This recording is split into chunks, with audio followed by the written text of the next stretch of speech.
তো এই গল্পের শুরুতে আমরা দেখতে পারি কোয়ান নামের একটা ছেলেকে। আসলে আমরা জানতে পারি সে একটা সময় তাইকোয়ান্ডোর ন্যাশনাল চ্যাম্পিয়ন ছিল, কিন্তু বর্তমানে সে একটা ইন্টারনেট ক্যাফেতে বসে সারাদিন গেম খেলেই তার সময়গুলো নষ্ট করত। আসলে তার কাছে কোনো জব ছিল না, তবে তার গেমিং স্কিল খুবই দুর্দান্ত ছিল। এই জন্য সারাদিন সে এখানে পার করতেই অনেক বেশি পছন্দ করত।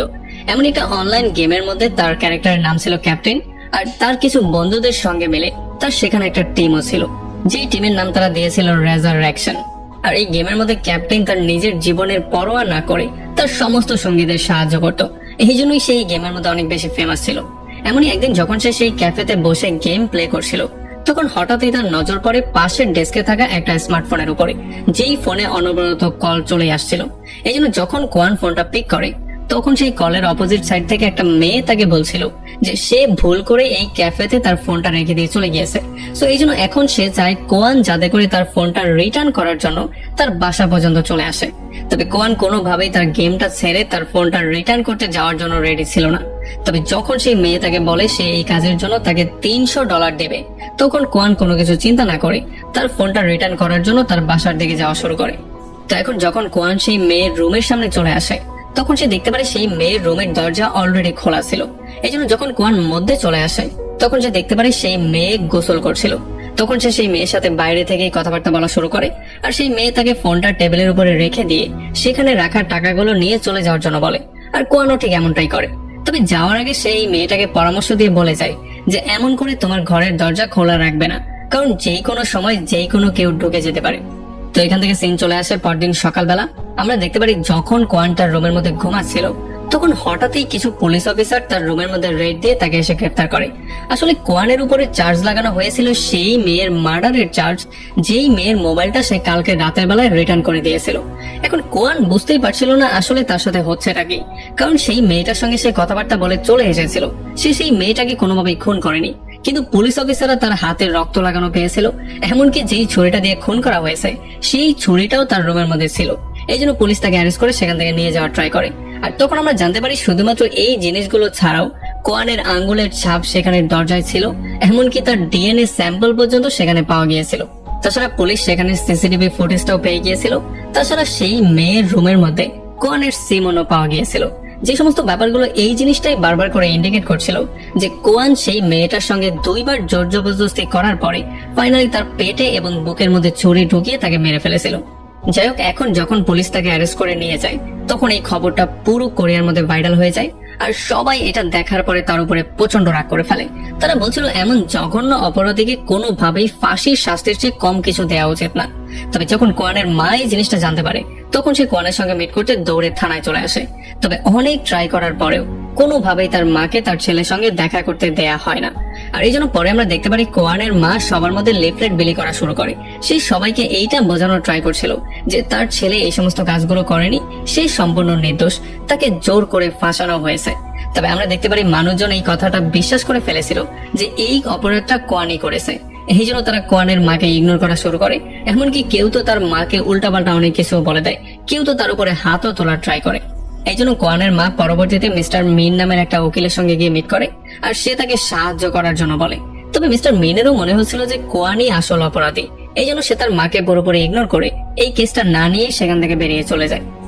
যাই হোক, এর কিছুদিন পরে কোয়ানের কেসটার হিয়ারিং করা হয়। আমরা দেখতে পারি তার বিরোধী পক্ষের যে উকিল ছিল সে কোয়ানের বিরুদ্ধে সমস্ত প্রমাণগুলো প্রেজেন্ট করা শুরু করে। এখন যেহেতু এই কেসটা ভাইরাল হয়ে গেছে আর পুরো দেশের নজর এখন কোর্টের উপরে ছিল, এই জন্য জজ প্রচন্ড চাপের মধ্যে এসে খুব দ্রুতই এটার সিদ্ধান্ত শুনিয়ে দেয়। তারা কোয়ানকে দোষী সাব্যস্ত করে তাকে আমৃত্যু জেলেই থাকার শাস্তি দেওয়া হয়। আর আমরা দেখতে পারি তাকে একটা হাই সিকিউরিটি জেলের মধ্যেও পাঠানোর অর্ডার দিয়ে দেওয়া হয়। এখন এগুলো শোনার পরে কোয়ান প্রচন্ড আপসেট হয়ে যায় আর অনেক বেশি কান্নাকাটি করা শুরু করে। তবে জজ আরো স্ট্রিক্টলি জানিয়ে দেয় যে সে যাতে করে বেলেও সেখান থেকে বের হতে না পারে, কারণ জজ বলছিল কোয়ান সারাদিন গেম খেলে এবং তার কোনো চাকরি বাকরিও নেই। এই জন্য সে মানসিকভাবে বেকারগ্রস্ত হয়ে গেছে, আর এই বেকারগ্রস্ত হওয়ার জন্যই সে এত ভয়ঙ্কর একটা অপরাধ করে ফেলেছে। তো এবার আমরা দেখতে পারি কোয়ানকে একটা হাই সিকিউরিটি জেলের মধ্যে নিয়ে যাওয়া হয়। তবে এখানে এত এত ভয়ঙ্কর অপরাধীদেরকে দেখার পরে সে একটু বেশি ভয় পেয়েছিল। আসলে এত ভয়ঙ্কর অপরাধীর মধ্যে সে খুবই সহজ সরল একটা মানুষ ফেসে গিয়েছিল। তবে তারপরে আমরা দেখতে পারি পল নামের একটা ভয়ঙ্কর ক্রিমিনালের নজর পড়ে কোয়ানের উপরে। এই জন্য সে তাকে ডেকে একটা নিরিবিলি জায়গায় নিয়ে যায়, আর সে তার লোকজন নিয়ে তার উপরে আক্রমণ করারও একটা প্ল্যানিং করে ফেলে। তখন আমরা দেখতে পারি এখানে একটা গার্ডও দাঁড়িয়েছিল। সে এই জিনিসটা খুব ভালো করেই জানতো যে এখন কোয়ানকে পেটানো হবে, তবে সে এখানে দাঁড়িয়ে দাঁড়িয়ে সমস্ত ব্যাপারগুলো দেখছিল, সে কিছু করার পদক্ষেপ নিচ্ছিল না। অন্যদিকে কোয়ান আশা করছিল যে হয়তোবা তাদের মাঝখান থেকে গার্ড তাকে সেভ করে ফেলবে, তবে গার্ড সেখানে দাঁড়িয়েই ছিল। এই জন্য পল তার লোকজন দিয়ে সেই গার্ডকে ইশারা করে সেখান থেকে পাঠিয়ে দেয়, আর এরপরে সবাই মিলে কোয়ানের উপর আক্রমণ করে দেয়। তারা কোয়ানকে অনেক বেশি করে পেটানো শুরু করে, আর এই সমস্ত ব্যাপারগুলো সহ্য করতে না পেরে কোয়ানও পলের উপরে গিয়ে আক্রমণ করে তার মুখে একটা পাঁচ করে দেয়। তবে এইটা দেখার পরে সবাই পুরোপুরি শক্ত হয়ে গিয়েছিল, কারণ পল এতটাই ভয়ঙ্কর ছিল যে কেউ তার সামনে কথা বলার সাহস পর্যন্ত করতো না, ঘুষি মারা তো অনেক দূরের কথা। তবে এইটার জন্য পলের মাথা আরো বেশি গরম হয়ে যায়। এই জন্য সে এবং তার লোকজন মিলে কোয়ানকে আচ্ছা রকম করে ধোলাই করে তার হাড্ডি মাংস গুঁড়ো গুঁড়ো করে ফেলে। তবে তখন আমরা দেখতে পারি গার্ডরা দৌড়ে এসে তাদের হাত থেকে কোয়ানকে ছাড়িয়ে ফেলে, কারণ আরেকটু টর্চার করলে হয়তো কোয়ানের মৃত্যু হয়ে যেতে পারত। তবে তখন আমরা দেখতে পারি পল উল্টো গার্ডদের কাছে নালিশ করে বলে যে কোয়ান এসে আমার উপর আক্রমণ করেছে, এই দেখো আমার নাক দিয়ে রক্ত পড়ছে।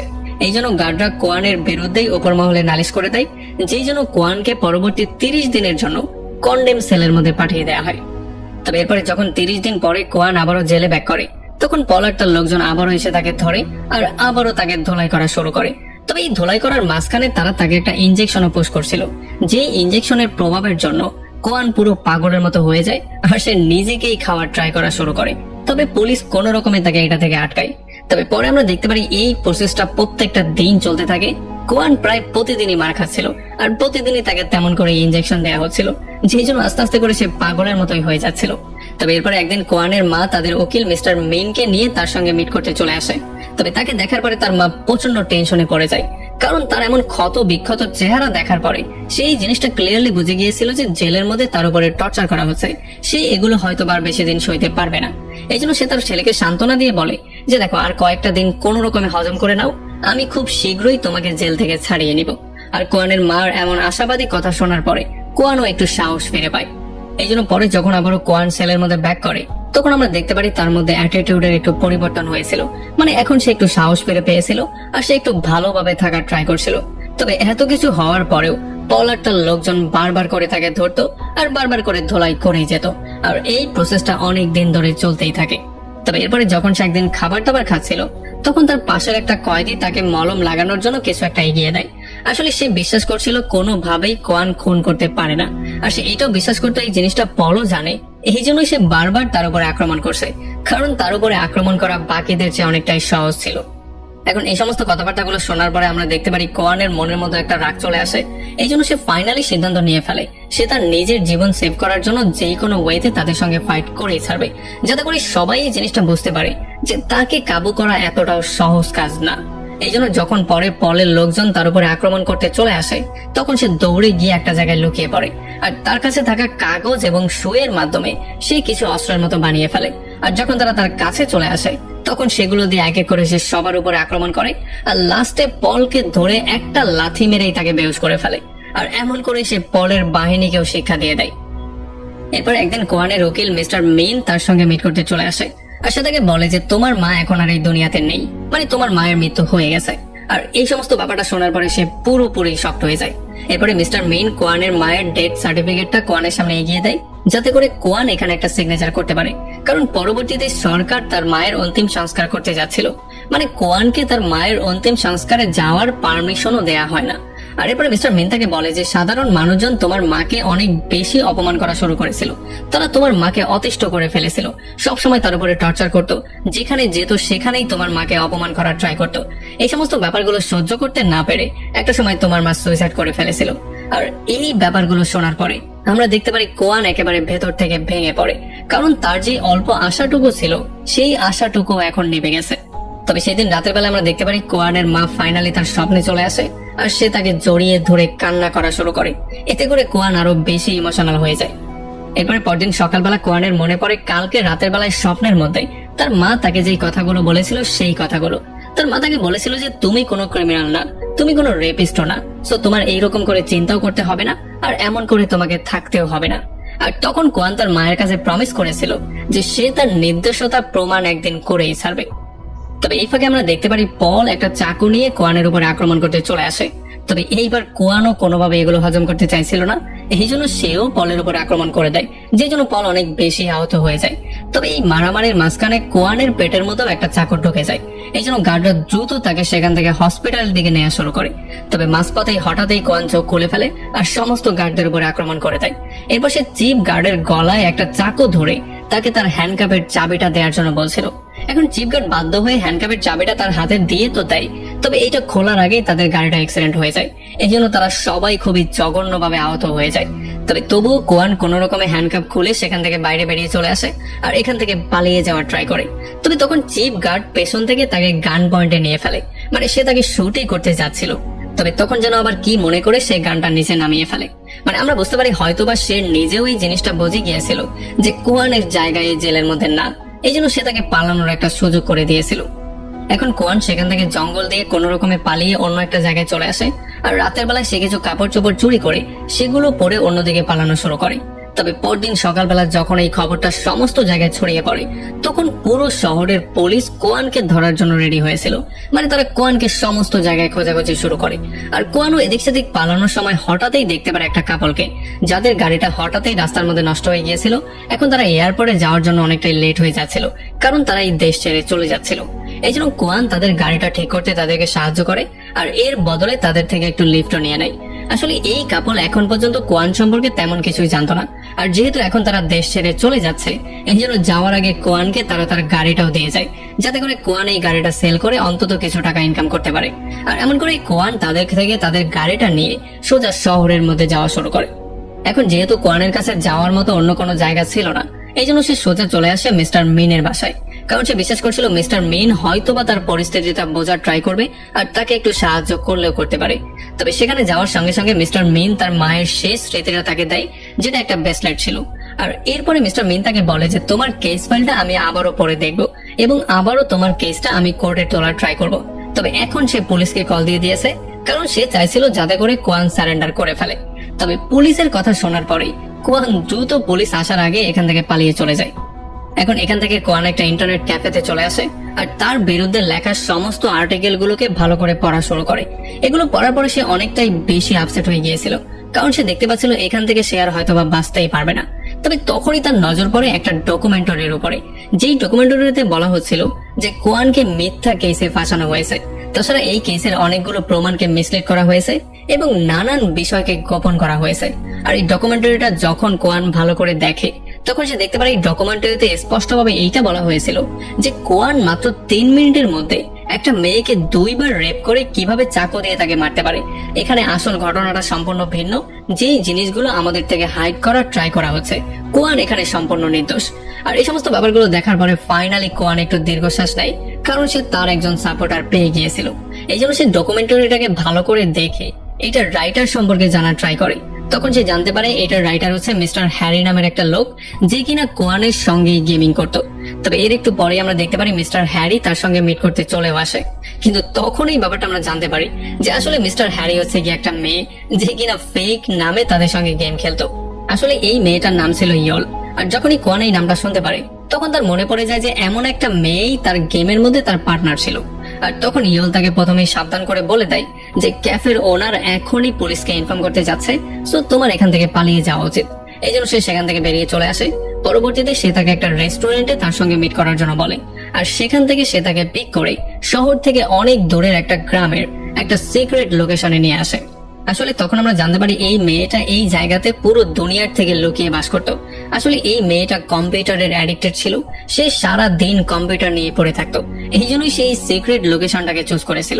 এরপর এই মেয়েটা কোয়ানের জন্য ভালো ভালো খাবার দাবার রান্না করে, যেগুলো খাওয়ার পরে কোয়ানের তার মায়ের কথা মনে পড়ে যায়, কারণ সে কতগুলো মাস জেলের পচা গলা খাবার খেয়ে পার করছিল। এই জন্য সে অনেকটা ইমোশনাল হয়ে যায়। এর একটু পরে আমরা দেখতে পারি তার গেমের অন্য টিম মেম্বাররাও এখানে চলে আসে, আর এখন তারা সবাই চাইছিল কোয়ানের সাহায্য করতে, যেমন করে কোয়ান গেমের মধ্যে তাদের সাহায্য করত। আমরা দেখতে পারি ইয়োল অলরেডি তাদেরকে ইনফর্ম করে এই সমস্ত ব্যাপারগুলো জানিয়ে দিয়েছিল, আর সেই কেস সম্পর্কে রিসার্চ করে সমস্ত ডকুমেন্টগুলো কালেক্ট করে নিয়েছিল। এখন তারা চাইছিল এই সমস্ত ডকুমেন্টগুলোর ভুলগুলো বের করে যেই কোনো ওয়েতে কোয়ানকে নির্দোষ প্রমাণ করতে।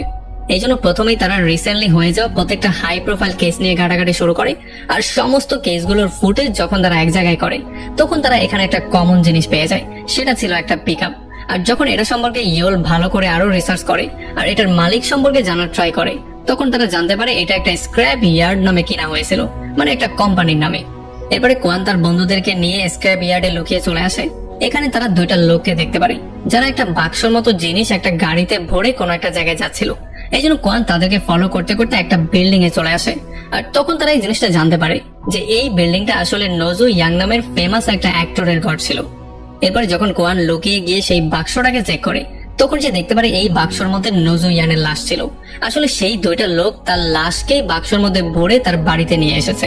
এই জন্য কোয়ান লুকিয়ে সমস্ত ব্যাপারটা দেখার ট্রাই করে। সে দেখতে পারে এখানে কিছু স্পেশাল এজেন্ট এসে এই লাশের সমস্ত প্রমাণগুলো রেডি করা শুরু করে। মানে তারা বিভিন্ন ডিএনএ স্যাম্পল, চুলের স্যাম্পল, এমন জিনিসগুলো ঘরের মধ্যে ছড়িয়ে ছিটিয়ে দেওয়া শুরু করে। আর একটু পরে কোয়ান এই জিনিসটাও জানতে পারে যে আসলে এই সমস্ত জিনিসগুলোর পেছনের মাস্টার মাইন্ড আর অন্য কেউ না, সেটা হচ্ছে তার নিজের উকিল মিনি। আর তখন এই ব্যাপারটা আমরা জানতে পারি নজু ইয়ানকে মেরেছিল সু নামের একটা বড় বিজনেসম্যানের মেয়ে। আর তার মা তার মেয়েকে জেলে যাওয়ার হাত থেকে বাঁচানোর জন্য মিনকে অর্ডার দিয়েছিল যাতে করে সে ফেক কিছু ডকুমেন্ট রেডি করে অন্য কাউকে এই কেসের মধ্যে ফাঁসিয়ে দেয়। এরপর আমরা দেখতে পারি মিনের বাড়ির মধ্যে একটা স্পেশাল রুম ছিল, যেই রুমটা শুধুমাত্র তার ফেসের মাধ্যমে খোলা যেতে পারত। এখানে একটা সুপার ইন্টেলিজেন্স কম্পিউটারের সাহায্যে সে একটা ডাটাবেস থেকে এমন একটা মেয়েকে খুঁজে বের করার ট্রাই করে যার উপরে সোয়ের হত্যার দায়ভার সে চাপিয়ে দিতে পারবে। আর এমন করে সে ফাইনালি একটা মেয়েকে খুঁজে বেরও করে ফেলে যার নাম সো ছিল। যদিও এই মেয়েটার নজুর সঙ্গে কোনো লেনাদেনা ছিল না, সে তার জীবনটা খুবই আরামসেই পার করছিল, কিন্তু সে হয়তোবা এই জিনিসটা জানতো না যে কয়েকদিন পরেই তার সাথে কি হতে যাচ্ছে। এদিকে কোয়ান নজুর ঘর থেকে নজুর একটা পিকচার চুরি করে নিয়ে আসে, যেটার মধ্যে মিনের এজেন্টরা অন্য কারো ফিঙ্গারপ্রিন্ট রেখে দিয়ে চলে গিয়েছিল। আসলে সে এটা এনে ইয়নকে দিয়ে দেয় যাতে করে ইয়েন এটাকে স্ক্যান করে এই জিনিসটা বের করতে পারে যে আসলে মিন পরবর্তীতে কাকে টার্গেট করতে যাচ্ছে। আর একটু সময়ের মধ্যে ইয়ন এই জিনিসটা বেরও করে ফেলে যে এইটা হচ্ছে সো নামের একটা মেয়ে। আর তখন আমরা দেখতে পারি মিনও তার এজেন্টদেরকে সোয়ের ঘরের মধ্যে পাঠিয়েছিল যাতে করে তারা তাকে বেহুশ করে তার চুল, নখ এবং বাকি সমস্ত স্যাম্পল গুলো নিতে পারে, কারণ পরবর্তীতে এই স্যাম্পল গুলোকেই তারা পারফেক্ট জায়গায় প্লেস করে তাকে সেই কেসের মধ্যে ফাঁসিয়ে দেবে। আর পরবর্তীতে তাকে কল দিয়ে তারা নজুর ঘরে যাওয়ার জন্য বলে। তবে এতক্ষণে কোয়ানো সোয়ের মোবাইলটাকে ট্র্যাপ করে ফেলেছিল, এই জন্য সে সমস্ত কলগুলো শুনছিল। আর তখন সেই জিনিসটা বুঝতে পারে এইটা হচ্ছে গিয়ে সেই ভয়েসটা যেই ভয়েসে তাকে কল দিয়ে সেই মেয়ের ঘরে ডাকা হয়েছিল।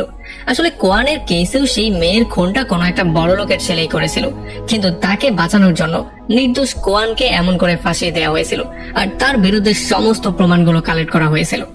তো এরপরে কোয়ান সেই মেয়েটার সঙ্গে মিট করতে চলে আসে যার ভয়েস সে ফোনের মধ্যে শুনেছিল। আসলে সে তাকে কিডন্যাপ করার একটা প্ল্যানিংও বানিয়েছিল। তবে যখনই সে তাকে ধরতে যাচ্ছিল তখনই লাস্ট মুহূর্তে সেই মেয়েটা একটা বাইকের পেছনে উঠে সেখান থেকে পালিয়ে যায়। এই জন্য কোয়ানও গাড়ি দিয়ে তাদেরকে ফলো করা শুরু করে, কিন্তু মাঝপথে গিয়ে তার গাড়িটা নষ্ট হয়ে যায়। তবে তখন আমরা দেখতে পারি কোনো ওয়েতে পল আর তার লোকজন সেখানে এসে কোয়ানকে ধরে সেখান থেকে নিয়ে যায়। আসলে আমরা জানতে পারি পলও কোন রকমের জেল থেকে বেরিয়ে চলে এসেছিল, আর এখন সে কোয়ানকে ধরে একটা নিরিবিলি জায়গায় নিয়ে তাকে আচ্ছা রকম করে ধোলাই করা শুরু করে। আসলে যেহেতু জেলের মধ্যে সে তার উপরে আক্রমণ করেছিল, এই জন্য পল এটার প্রতিশোধ নেওয়ার জন্য এখানে এসেছিল। তবে তখনই ইয়োল সোয়ার টিমকে খবর দিয়ে দেয় যে কোয়ান এই বিল্ডিং এর মধ্যে আছে। এই জন্য সোয়ার টিমও তাকে ধরার জন্য খুব দ্রুত এখানে চলে আসে। এখন সোয়ার টিম যখনই পলের লোকজনের হাত থেকে তাকে সেভ করে ফেলে, তখন এই সুযোগের সদ্ব্যবহার করে কোয়ান সেখান থেকে পালিয়ে চলে আসে। আর একটু সামনে যাওয়ার পরে ইয়োলও তাকে নেয়ার জন্য গাড়ি নিয়ে চলে আসে, আর এই জন্য সে তার গাড়িতে চড়ে সেখান থেকে পালিয়ে চলে যায়। তবে যখন রাস্তায় কোয়ান ইয়োলকে জিজ্ঞেস করে যে আসলে কিভাবে পল তার কাছ পর্যন্ত পৌঁছালো, তখন তারা তার মায়ের সেই নেকলেসটার মধ্যে একটা ট্র্যাকার পেয়ে যায়। আর তখন ফাইনালি কোয়ান এই জিনিসটা বুঝতে পারে যে মিন তার উপরে এখনো নজরদারি করছিল, কারণ মিনই তাকে এই নেকলেসটা দিয়েছিল তার মায়ের শেষ স্মৃতি বলে। আসলে সে এটার মধ্যে একটা ট্র্যাকার প্লেস করে দিয়েছিল যাতে করে সবসময় তার উপরে নজরদারি করতে পারে। এই জন্য কোয়ানকে বাধ্য হয়ে মনের উপরে পাথর চাপা দিয়ে তার মায়ের শেষ স্মৃতিটাকে ফেলে দিতে হয়। এরপরে কোয়ানের টিম একটা স্পেশাল টাইপের ড্রোন বানায়, আর সেই ড্রোনটার মাধ্যমে মিনের ঘরটাকে স্ক্যান করার জন্য পাঠায়, কারণ তাদের সন্দেহ ছিল হয়তোবা এই ঘরের মধ্যে একটা হাইটেক কম্পিউটার আছে যেটার মধ্যে দেশের সমস্ত মানুষের ডাটা আছে, কারণ সেই ডাটাগুলোর ইউজ করেই তারা এই কাজগুলো করছে। আর ফাইনালি সেই ড্রোন দিয়ে স্ক্যান করার পরে সৌভাগ্যবশত তারা সেই কম্পিউটারের লোকেশনটাও পেয়ে যায়। এদিকে কোয়ান নজুর ঘরের সমস্ত নকল প্রমাণগুলো মুছে দিয়েছিল আর সমস্ত জায়গায় মিনের পিকচার বসিয়ে দিয়েছিল। যখন মিন এই ব্যাপারে জানতে পারে, তখন সে তার এজেন্টদেরকে অর্ডার দিয়ে বলে যে এই ঘরের সমস্ত কিছু পরিষ্কার করে অন্য কোথাও ক্রাইম সিন বানানোর জন্য। তবে পরবর্তীতে কোয়ান তাদের উপর আক্রমণ করে নকল ডকুমেন্টওয়ালা ভ্যানটাকে এসে উড়িয়ে দেয়। আর তখন এদিকে আমরা দেখতে পারি সু নামের সেই বিশাল বড় বিজনেসম্যানের মেয়েকে, যে কিনা মিথ্যা নাটক করে হসপিটালে অ্যাডমিট হয়েছিল, যাতে করে যখনই মেইন একটা ক্রাইম সিনে অন্য কাউকে ফাঁসিয়ে দেবে তখন সেখান থেকে বেরিয়ে যেতে পারে। এই জন্য সে এখান থেকে দ্রুত বের হওয়ার জন্য তার বাবাকে প্রেশার দিচ্ছিল। এই জন্য তার বাবাও মেইনকে এসে ধমকানো শুরু করে যাতে করে এই কেসটা সে দ্রুত সলভ করে। এতটুকু বলে সে সেখান থেকে বেরিয়ে চলে যায়। এই জন্য মেইনও অন্য একটা জায়গায় ক্রাইম সিন বানানোর কাজ শুরু করে দেয়। তবে আমরা দেখতে পারি এই ফাঁকে কোয়ানও তার উপরে নজরদারি করে সেই লোকেশনটাও খুঁজে বের করে ফেলে। এই জন্য সে মেনের নাম করে সুকে হসপিটাল থেকে বের করে সেই লোকেশনে নিয়ে আসে। আর এমন করেই কোয়ান, যে আসল অপরাধী, তাকে তার অপরাধের জন্য ধরিয়ে দিয়েছিল। আর এই জন্য মেনের প্ল্যানটাও পুরোপুরি ফেল হয়ে গিয়েছিল, যেই জন্য তার মাথা অনেক বেশি গরম হয়েছিল। আর আমরা দেখতে পারি সুয়ের বাবাও প্রচন্ড রাগ করেছিল, কারণ তার মেয়েও এখন ফেঁসে গিয়েছে।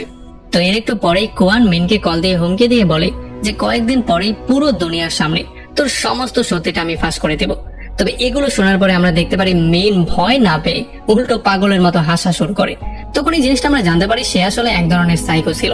আসলে সে তাকে বলছিল যে এই কাজগুলো করতে করতে আমি বোর হয়ে গেছি, আমি আসলে নকল ক্রাইম সিন বানাতে বানাতে প্রচন্ড বিরক্ত হয়ে গেছি। এখন কেউ না কেউ তো এসেছে যে আমাকে চ্যালেঞ্জ করার ট্রাই করছে। আমি চাই তুমি আমাকে চ্যালেঞ্জ করে আমার কাজের মধ্যে ডিফিকাল্টিস ক্রিয়েট করো, কারণ এত সহজে পুলিশ আর কোর্টকে ফাঁকি দিতে দিতে আমি প্রচন্ড বোর হয়ে গেছি। তবে আমরা দেখতে পারি যখন সেই সমস্ত উল্টাপাল্টা কথাগুলো বলছিল তখনই কোয়ান কলটা কাট করে দেয়। তবে এতে করে মিনের মাথা আরো বেশি গরম হয়ে যায়। তবে তখনই তার নজর পড়ে তার সামনে থাকা তার সেক্রেটারির উপরে। আর এটা দেখার পরে সে পুরোপুরি শকড হয়ে যায়। সে দেখতে পারে তার সেক্রেটারির অলরেডি মৃত্যু হয়ে গেছে। সে এই জিনিসটা ক্লিয়ারলি বুঝতে পারে যে আসলে এই কলটা তার মনোযোগ অন্যদিকে ঘোরানোর জন্য করানো হয়েছিল। কোয়ান অলরেডি তার ঘরের মধ্যে ঢুকে গিয়েছে। এই জন্য মিন দৌড়ে তার সিক্রেট রুমের দিকে যাওয়া শুরু করে। তবে যাওয়ার সময় কোয়ান তাকে ধরে ফেলে আর তাকে আচ্ছা রকম করে ধুলাই করা শুরু করে। ফাইনালি তাকে পেটাতে পেটাতে তারা দুজনেই সেই হাইটেক রুমের মধ্যে চলে আসে। আর যখন কোয়ান তার হাইটেক কম্পিউটারটা দেখতে পারে তখন সে এটা ওপেন করে সমস্ত ব্যাপারগুলো খুঁজে বের করার ট্রাই করে। এটার মধ্যে সে তাকে ফাঁসানোর সমস্ত ভিডিও ক্লিপগুলো পেয়ে যায়, এমনকি সে তার মায়ের ভিডিও ক্লিপগুলো পেয়ে যায়, যেখানে সে দেখতে পারে তার মা একা তাকে বাঁচানোর জন্য সমস্ত জায়গায় সমস্ত রকম ট্রাই করছিল। আর তখন মিন তাকে বলে যে তোর মা এত সহজে মারা যাচ্ছিল না, তোর মাকে আমিই মেরেছি। কারণ সে বারবার করে প্রোটেস্ট করে মানুষের মনে সিম্প্যাথি ক্রিয়েট করছিল, এমন করে আমার কাজের মধ্যে সে ডিফিকাল্টিস ক্রিয়েট করছিল। এই জন্যই একটা সময় তাকে আমি বাধ্য হয়ে শেষ করে দিয়েছি। আর এইটা শোনার পরে কোয়ানের মাথা অনেক বেশি গরম হয়ে যায়। সে পুরো পাগলের মতো বিহেভ করা শুরু করে। এই জন্য সে প্রচন্ড রাগের মাথায় গিয়ে মিনকে আচ্ছা রকম করে ধোলাই করে তার হাড্ডি মাংস গুঁড়ো গুঁড়ো করে দেয়। এরপর সে মিনের হাইটেক সুপার কম্পিউটার থেকে সমস্ত ডাটাগুলো ইয়োলের পেন ড্রাইভের মধ্যে সেন্ড করা শুরু করে। তবে তখনই পল তাকে কল দিয়ে জানিয়ে দেয় যে তোর পুরো টিমকে আমি ধরে ফেলেছি, যদি তাদেরকে বাঁচাতে খুব শীঘ্রই তুই চলে না আসিস তাহলে তাদের সবাইকে আমি মেরে ফেলবো। আর তখন মিন তাকে বলে যে নেকলেসে লাগানো সেই ট্র্যাকারের মাধ্যমে আমরা ইয়োলের অ্যাড্রেসটাকেও পেয়ে গিয়েছিলাম। এই জন্য এখন পলের মাধ্যমে তোর গ্রুপকে আমি ধরিয়ে ফেলেছি। যদি 30 মিনিটের মধ্যে তুই তাদেরকে সেভ করতে না যাস তাহলে পল তাদের সবাইকে শেষ করে দিবে। এখন কোয়ানের কাছে ডাটা ট্রান্সফার করার মতো সময় ছিল না, এই জন্য সে ডাটা ট্রান্সফার না করেই তার বন্ধুদেরকে সেভ করার জন্য দৌড়ে বেরিয়ে পড়ে। তবে তখনই মেইন তাকে কল দিয়ে জানায় যে তার পরবর্তী মিশনের জন্য সে ইয়োলকেই টার্গেট হিসেবে চুজ করেছে। আর তার এজেন্টরা গিয়ে তার ডিএনএ স্যাম্পল, চুলের স্যাম্পল, নখের স্যাম্পল, সমস্ত স্যাম্পল গুলো কালেক্ট করে নিয়েছে। এদিকে পল এখানের একজনের উপরে শুট করে দেয়, তবে তার নিশানা মিস হয়ে যায়। তবে তখনই এখানে সমস্ত আলো চলে যায়। আর এই সুযোগের সদ্ব্যবহার করে কোয়ান এখানে এসে তার দুর্দান্ত ফাইটিং স্কিলের সাহায্যে পলের সমস্ত লোকজনকে এক এক করে ধোলাই করা শুরু করে, তাদের হাড্ডি মাংস গুঁড়ো গুঁড়ো করে দেয়। এরপর কোয়ান আর তার পুরো টিম মিলে একটা টিভি স্টেশনের দিকে যাওয়া শুরু করে। যদিও রাস্তায় তাদেরকে পল, মিনের এজেন্ট, এমনকি পুলিশরাও ফলো করছিল, তবে তাদের সবাইকে ফাঁকি দিয়ে তারা ফাইনালি টিভি স্টেশনের কাছাকাছি চলে আসে। তবে তখনই তারা দেখতে পারে মেইন টিভি স্টেশন হ্যাক করে কোয়ান এবং তার টিমকে ভয়ঙ্কর ক্রিমিনাল হিসেবে অ্যানাউন্স করে দিয়েছিল। একটু পরেই যখন কোয়ান আর ইয়োল টিভি স্টেশনে চলে আসে তখন বাকি মেম্বাররা পুলিশদেরকে বিভ্রান্ত করার কাজ করছিল। আমরা দেখতে পারি খুব শীঘ্রই ইয়োল এখানে তার কম্পিউটারের সিস্টেম চালু করে দেয়। আর এখন সে মিনের সমস্ত সত্যটা পুরো দুনিয়ার সামনে ফাঁস করতে যাচ্ছিল। তবে যতক্ষণে সেই কাজগুলো করত তার আগেই পুলিশ ইয়োলকে বাদ দিয়ে তার টিমের বাকি মেম্বারদেরকে অ্যারেস্ট করে ফেলেছিল। আমরা দেখতে পারি তারা কোয়ানের গাড়িটাকেও চারপাশ দিয়ে ঘিরে ফেলেছিল, যে জন্য কোয়ানকে বাধ্য হয়ে 2 হাত উঁচু করে বাইরে বেরিয়ে আসতে হয়। আর তখন এই সমস্ত ব্যাপারগুলো পুরো দেশবাসী লাইভে দেখছিল। এখন এগুলো দেখার পরে মেইন অনেক বেশি হ্যাপি হয়েছিল, তবে খুব শীঘ্রই তার খুশিটা মাটির সঙ্গে মিশে যায়, কারণ হঠাৎই সে দেখতে পারে সে তার কমান্ড সেন্টারের অ্যাক্সেস হারিয়ে ফেলেছে। আর তখন তার মনে পড়ে যে মেইনের পেন ড্রাইভটা এখন পর্যন্ত তার কম্পিউটারের মধ্যে কানেক্ট করা ছিল। আসলে সেই পেন ড্রাইভের সাহায্যে ইয়োল তার কম্পিউটার থেকে সমস্ত ডাটাগুলো হ্যাক করে নিয়ে গিয়েছে, এই জন্য এখন তার কম্পিউটার আর কোনো কাজেরই না। আমরা দেখতে পারি ইয়োল মেইনের কম্পিউটার থেকে পাওয়া সমস্ত ডাটাগুলো এক জায়গায় করে সেগুলোর মাধ্যমে সমস্ত প্রমাণগুলো ম্যানেজ করে মেইনের কুকীর্তিগুলো পুরো দুনিয়ার সামনে দেখানো শুরু করে। সে দেখিয়ে দেয় যে কিভাবে মেইন আসল অপরাধীদেরকে বাঁচানোর জন্য তাদেরকে সাইডে সরিয়ে দিয়ে ভিন্ন অপরাধীদেরকে এনে ভিন্ন ডকুমেন্ট ক্রিয়েট করে তাদেরকে কিভাবে ফাঁসিয়ে দিত, আর এমন করে কিভাবে সে কোটি কোটি টাকা ইনকাম করত। এরপরে কোয়ানের কেসটাও সবার সামনে দেখানো হয়, যেখানে তারা দেখতে পারে কিভাবে কোয়ানকে ফাঁসানো হয়েছিল। আর এই সমস্ত ব্যাপারগুলো যখন সবাই দেখতে পারে তখন তারাও এই জিনিসটা বুঝতে পারে যে তারা কোয়ান এবং বাকি যেই ক্রিমিনালরা তাদের সম্পর্কে কি উল্টাপাল্টা চিন্তা করেছিল। এখন যখন মেইন জানতে পারে তার সমস্ত ব্যাপারগুলো ফাঁস হয়ে গেছে, তখন সে তার গাড়ির মাধ্যমে সেখান থেকে পালিয়ে যাওয়ার ট্রাই করে।